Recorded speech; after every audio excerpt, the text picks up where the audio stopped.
Hi, I'm Taylor Owen. From the Globe and Mail, this is Machines Like Us.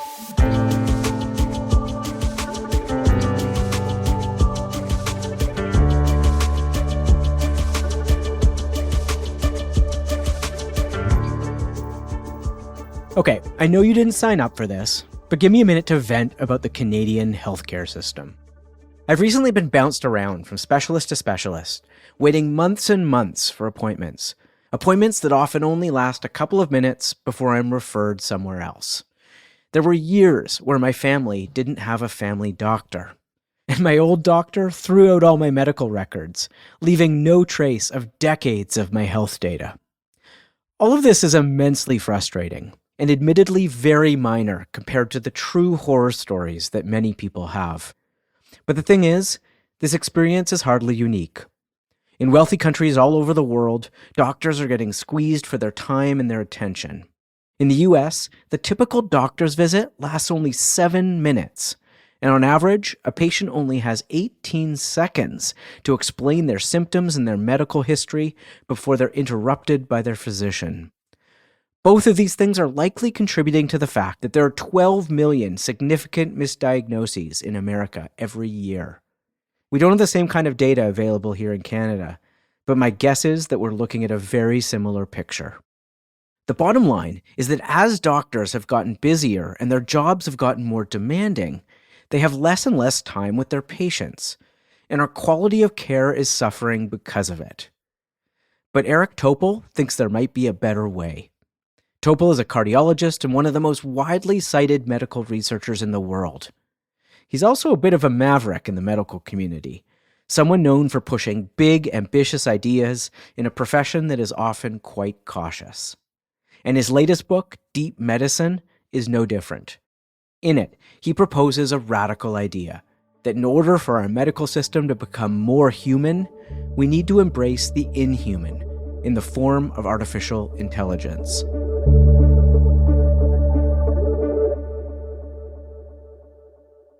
You say we're practicing shallow medicine right now.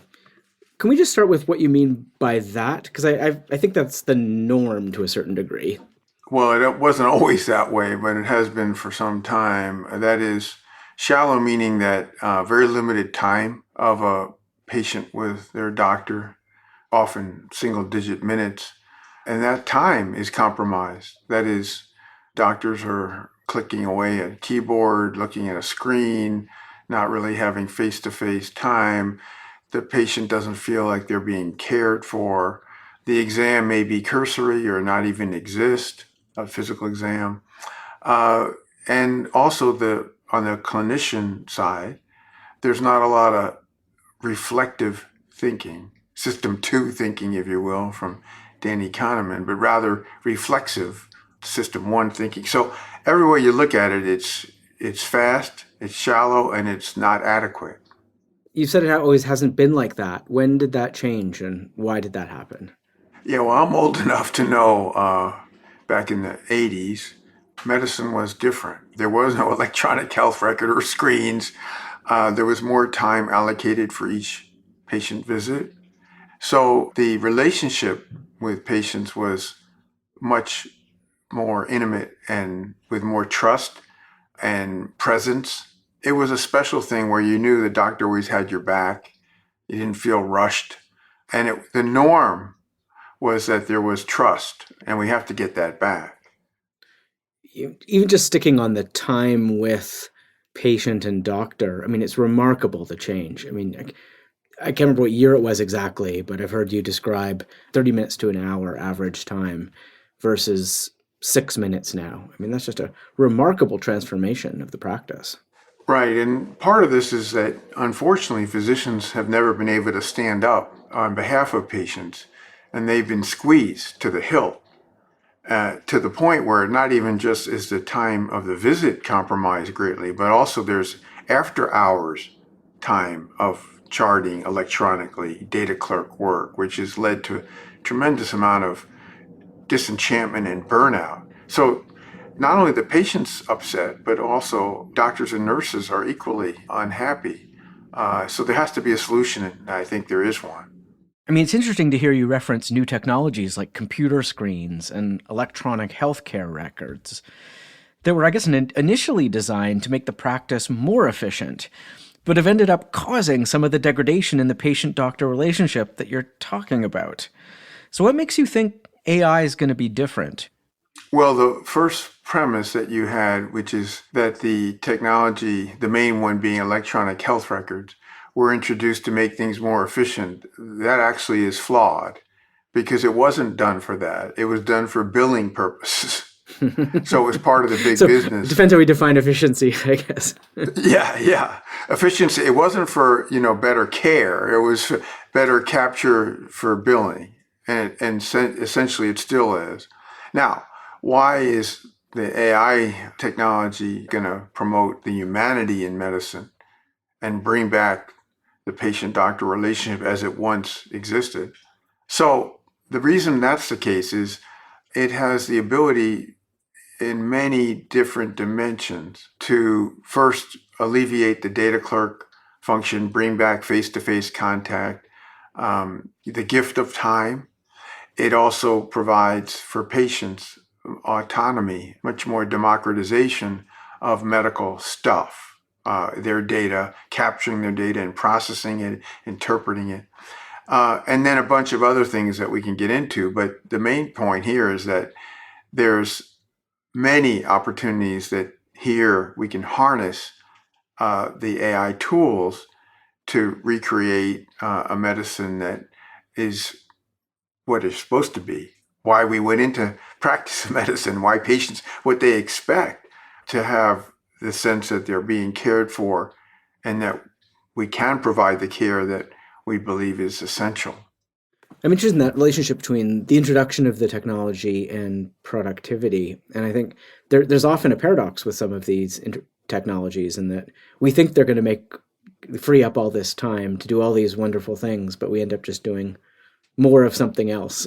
I mean, I certainly feel that in a lot of the technologies that have been introduced into my workflow, whether it be various data processing tools or chat tools, whatever they might be. And how do we distinguish between productivity tools that just make us busier versus ones that actually enable time and deliberation and the things you think we need more of in our system? Yeah, that's an important point. Let me see if I can try to unpack that. So, if you look at some of these synthetic note capabilities, by synthetic note, I mean the conversation between doctor and patient during a visit. So this would be a tool that records and transcribes your note taking. Okay. Right. It's made into a note that is far better than any notes that exist today, but it's beyond that. So firstly, it has the audio links for the patient to go back to because oftentimes what's discussed people forget or they don't really understand. So they have that transcript and the audio links to listen, and it's in their at their level of language and education, culture, or whatever. Now, that's just the beginning of it because this synthetic note then goes ahead and schedules the follow-up appointments, does pre-authorization for insurance companies, which is an issue here in the US, a big issue. It does tests and procedures that need to be set up, and it even nudges the patient about the things that were discussed during the visit. So that digitized note, not the electronic health record, but rather the AI, natural language processing, can serve as it's already in places where it's widely being used. The average is 3 hours reduction of data clerk work. And there's no keyboard, there's no screen because you're now face to face with the patient. So this is just the immediate reward of just getting better communication in that time together.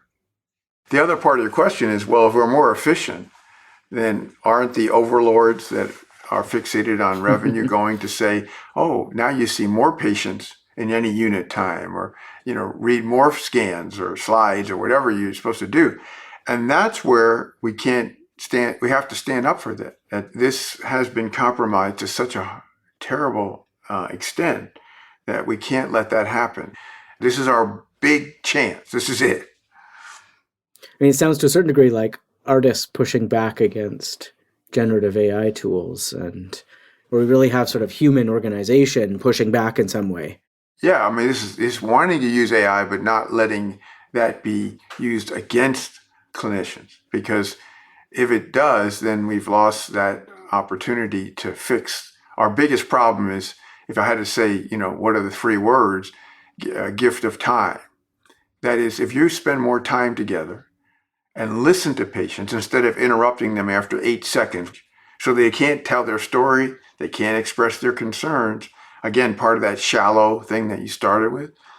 Well, that if we can't get to a point where patients are really expressing their concerns and questions, then we haven't gained anything. And that requires time. And most people that went into medicine on the clinical side, they did that because they really want to provide, great care. And the reason why we have such terrible burnout is they feel they can't do it with the constraints that exist today. It certainly sounds like that dynamic within the clinic between a patient and a doctor, the ability for that to be transcribed and a whole host of follow-up done potentially in and around that transcription, like that sounds valuable to me. But it feels like the potential of AI might be far broader within the medical system Oh, more yeah. broadly. Oh, And could you give some examples of other ways in which AI is being introduced, and what makes you most excited about this, and where do you see the real potential here? yeah. Well, this is just a warm-up act, Taylor. This is just a beginning. So, well, first of all, I do want to say that my biggest aspiration is to return of the patient-doctor relationship. That is overarching. But the next phase that we're already seeing is alleviation of medical errors in diagnosis. So in the US each year, there's over 12 million serious diagnostic errors. We have 800,000 Americans who are either disabled or dead each year, according to Johns Hopkins, because of serious diagnostic errors. So wouldn't it be nice if we could put a dent in that, like get rid of 800,000 of them? I think it's likely we will. Now, it won't happen as a light switch, but the point is, let's just look at scans for a second. The interpretation of scans can be greatly improved when there's both a clinician, let's say a radiologist, is looking at the image and the AI that's been trained to be very highly accurate. And in fact, the machine has superhuman eyes, digital eyes, things that we can't see, that we will never see. So this is really exciting because not just that, but for example, going through a patient's records and sifting through them very quickly and coming up with the summary of the key issues, the diagnoses, the abnormalities in lab tests, the uncertainties, reviewing the literature for that patient. Things that would take us hours to do can be done in the flash of seconds. So this is another thing that, processing information to help lead to accuracy, that things don't get missed, and making the diagnosis. One other thing just to mention before I forget, if a doctor thinks of the diagnosis within the first 5 minutes of seeing a patient, the accuracy is really very high, 95%. But if a doctor doesn't think of it, it drops off to 20-some%. What explains that? That's fascinating. Yeah, because again, this reflective part of thinking, no one has time to think. And the point is, AI can provide a differential diagnosis that's as good as expert clinicians. The idea that you have this immediate second opinion of what the diagnosis could be, this is going to help, because it's just basically filling in some blanks that were missed during the reflexive system one thinking. I've got so many things to ask on there. I mean, if where human error is the worst is that longer deliberative thinking after the fact on what presumably are the really tough problems, are the AI also better at that? Or is that a human trait to be able to think through those kinds of problems? Well, it's both, but the reason why we get stuck is because of, again, this time is compromised. And you don't ever really get the time to, let's say, I'm going to review the literature. Maybe there's another diagnosis I should be considering. So this is where the AI kicks in at a level that's just, extraordinary. So summarizing the data, coming up with a differential is not making the diagnosis per se. And I can't emphasize enough with you that it's still the physician that's in charge here, in the loop, but getting inputs from the large language models, it's helpful. So you hear the example of radiology scans. What do you see the role of the human in that being? So if traditionally a radiologist would analyze, 50 to 100 images a day, they're good at some things, but not others. When you add AI that has this superhuman ability, image recognition ability, what's the interplay there between the radiologist and the AI? We have to just fess up that AI models, and I'm going to get into in a moment, that it's not just seeing what we think we can see, but well beyond that, superseding what we'll ever see. Like, for example, when a radiologist looks at a chest x-ray, they're not thinking about making a diagnosis of pancreatic cancer. Okay? That's not on there. And in fact, if you're the radiologist, you get a requisition while you're doing the chest x-ray is checking for pneumonia, let's say. Well, you may not be looking at the bottom of the chest x-ray to see if there's some abnormality, but the AI says, something wrong here with the pancreas. Just an example. Why can't humans do that? Is that a processing capacity issue or a... Well, no. I don't want to say that these things don't get picked up, but they don't get picked up as frequently and with as much accuracy, just because the human workload is so extraordinary to radiologists that they don't have enough. It's again this time. If you gave them enough time, they'd probably pick it up, but they have each day, they have a full list of tasks to get through, and they just aren't going to spend time looking for things that weren't being, why the scans were ordered in the first place. Okay, so we've been talking about how AI will give doctors more time with patients and improve diagnostic accuracy. But your book also covers something you call medical forecasting, which seems like it could be pretty transformative. Can you tell me a bit more about that? So this is we've already kind of blown through, in a way, these first few phases I've been talking about, but the next big one is forecasting. And what I mean by that is, so AI, multimodal AI, has led to a weather forecasting that's extraordinary. It's called GraphCast. Most people will say, the weather forecasts are not that great.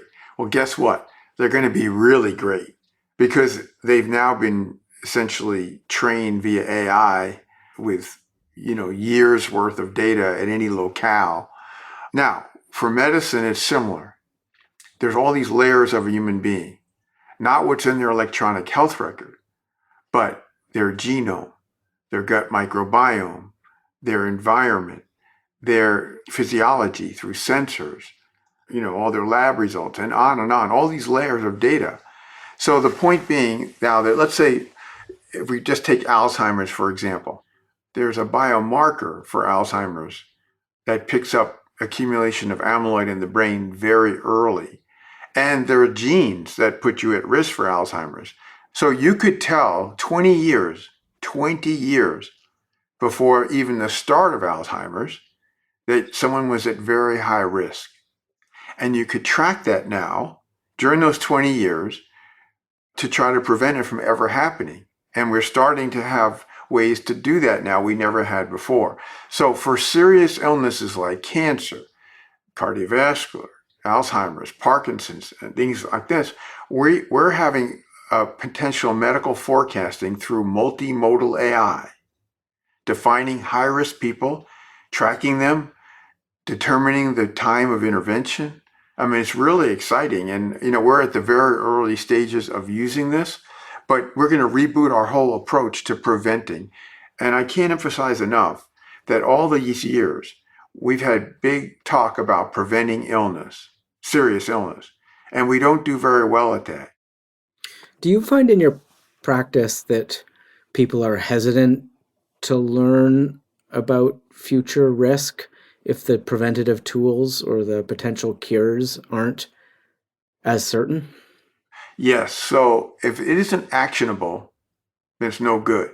Nobody wants us to say, oh, I'm doomed and I can't do anything about it. They only want to know if they can prevent that serious condition. So that's what's, I think it's not just about the forecast, it's also about the actionability.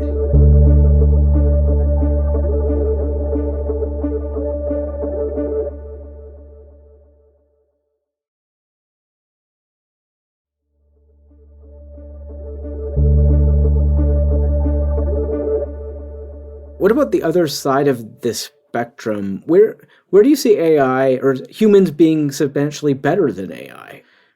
Where's our comparative advantage? Well, there's some surprises there, Taylor. So, first of all, you want to bring back the human bond in medicine.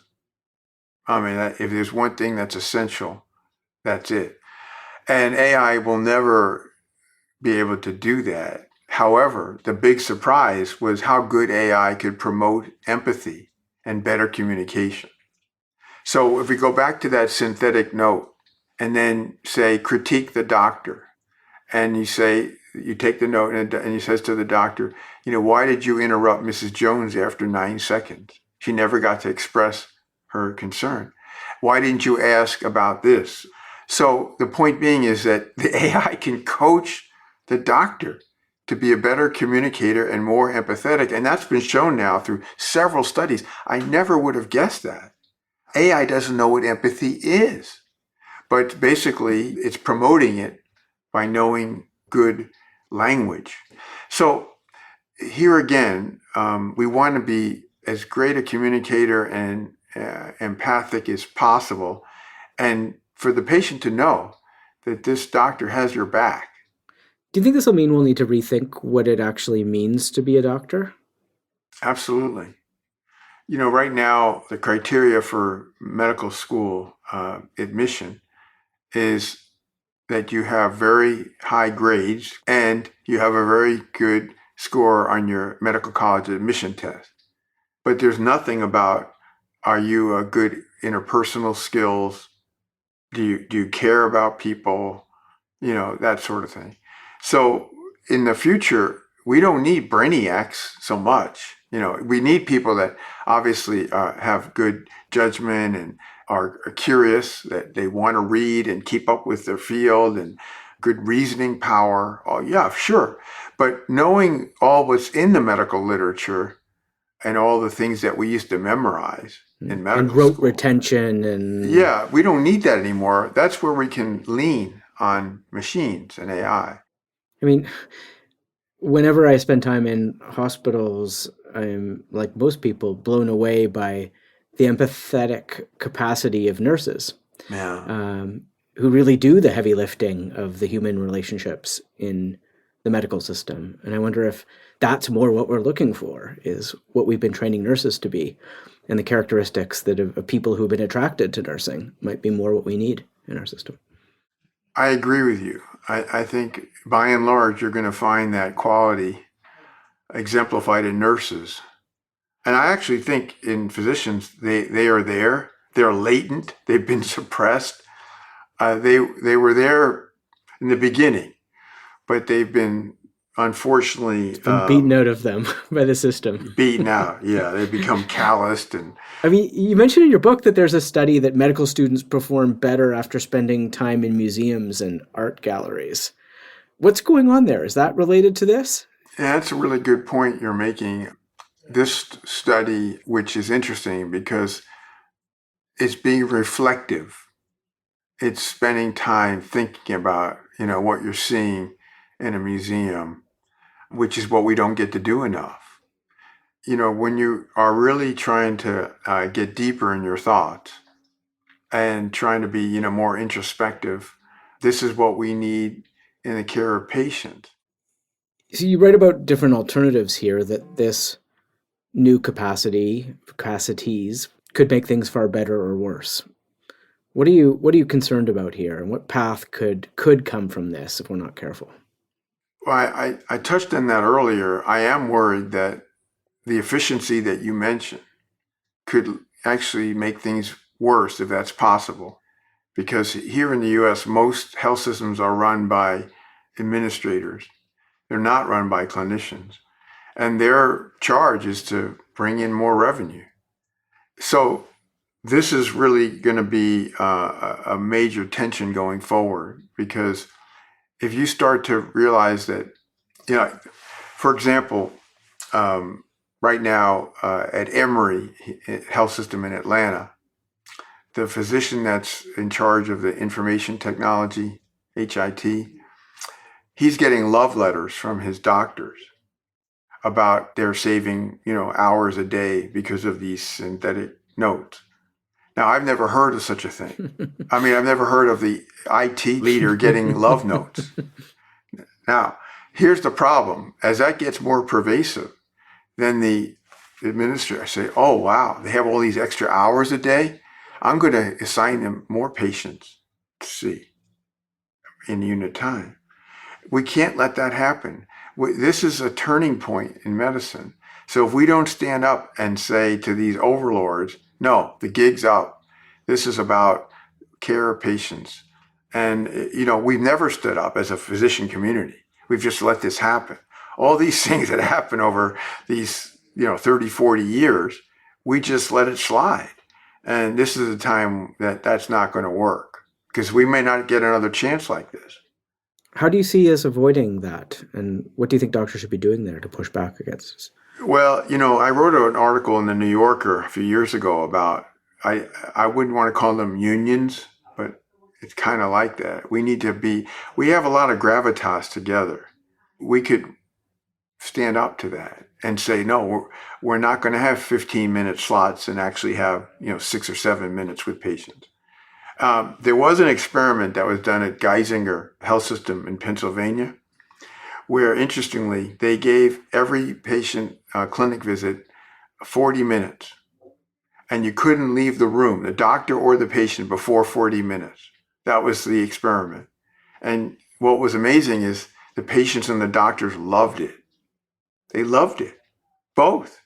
The thought was, oh, well, the doctors are going to, just go crazy because they're used to 6 or 7 minutes. Well, it turns out there was all this bonding that took place. But of course, it was abandoned because it wasn't lucrative financially, right? So we got to get back to that. And AI can help us. But if we miss this opportunity, I don't know when we're going to see another one like this again. So it strikes me that for a while, you've been a pretty forward-looking person in what is generally a pretty cautious profession. Your first book was The Creative Destruction of Medicine. Your new book was about AI and the adoption of AI and what it means to be a doctor. I mean, these are pretty foundational critiques and also projections of where your field is going. I'm wondering how your community has reacted to this. Like, how are you viewed within the medical community? Well, it never has gone over exceptionally well, especially when the first book, as you mentioned, when you call it creative destruction, that already is kind of really challenging the status quo in medicine. The second book, The Patient Will See You Now, we're still not ready for that, which is giving patients more charge, because doctors are, control freaks, and they don't like to yield, particularly older docs like me. They don't like to yield control to patients, and that's what we need to do in the digital world that we live in. The AI book was interesting because here, for the first time, there was a larger segment of the medical community that said, aha, maybe this can really help us, because things are getting pretty desperate. We still are in a wait and see. There's many pieces that are not developed as they should, but hopefully we're going to get there. So you feel like the profession is becoming more forward-looking? I hope so. I mean, it's hard to know. There's still lots of skepticism, and that's justified without compelling evidence. But I think the hope, the desperation, if you will, I mean, as you know, there's been a lot of physicians that have just given up. early retirement or just quit and went, left the profession. And nurses too. And so we need a rescue plan. We need something to make lives better, and also for patients. They're disenchanted equally. So if there's another idea out there that can get us to where we need to go, I'm very anxious to hear it. I don't know of it.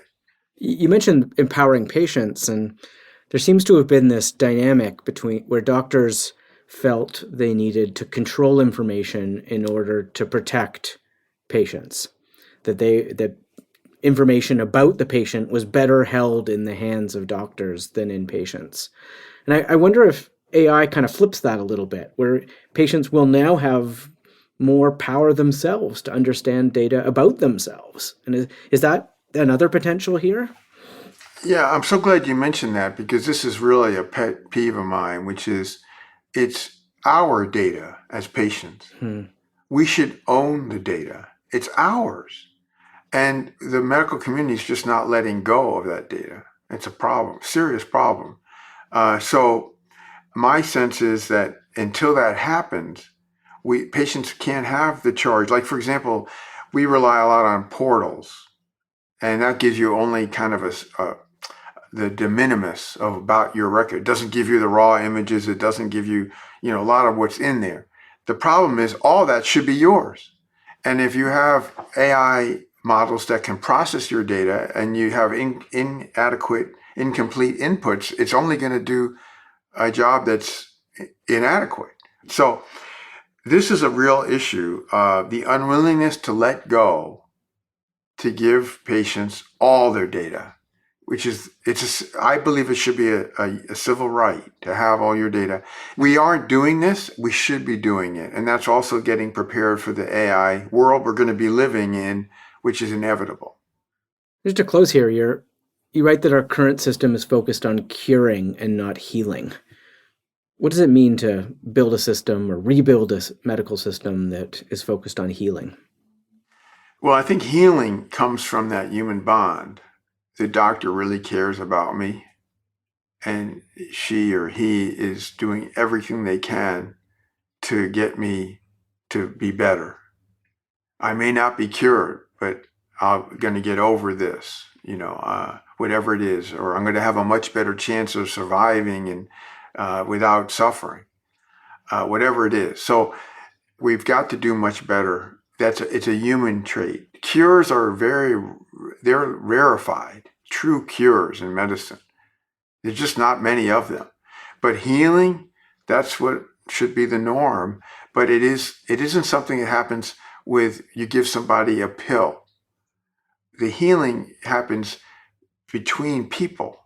It's something that's often subconscious, subliminal, but it's essential because that's something AI will never do that we can do. I hope we can get back to that.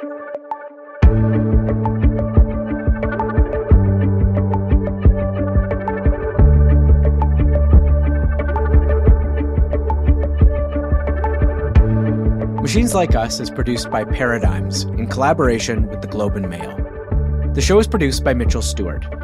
Our associate producer is Sequoia Kim. Executive producers are Kathleen Goldhar and James Millward. Our theme song is by Chris Kelly. A special thanks to Matt Frainer and the team at the Globe and Mail. If you liked the interview you just heard, please subscribe or leave a rating or a comment. It really helps us get the show to as many people as possible.